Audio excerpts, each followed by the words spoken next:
জুলাই আন্দোলনে গণহত্যা সহ বিভিন্ন মানবতা বিরোধী অপরাধের মামলায় শেখ হাসিনার মৃত্যুদণ্ড ঘোষণা করেছে আদালত।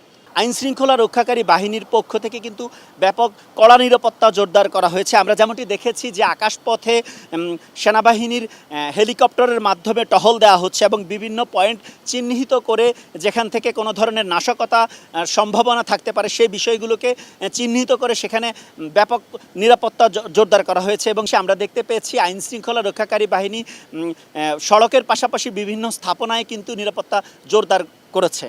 এর আগে গত 5 আগস্ট রাজনৈতিক পট পরিবর্তনের পর এই প্রথম কোনো মামলার বিচার রায় হয়।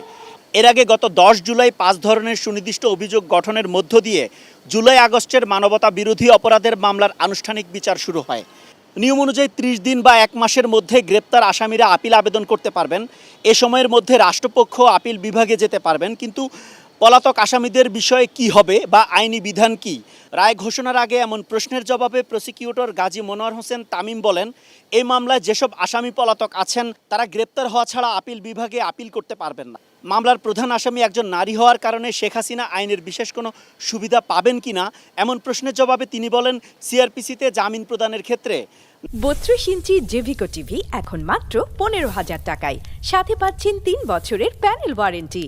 নারী, অসুস্থ, কিশোর, বালক, শিশুদের অগ্রাধিকার দেয়া হয়, কিন্তু রায় দেওয়ার ক্ষেত্রে নারীকে সাধারণত আইনীয় কোনো আলাদা প্রিভিলেজ দেওয়া হয় না।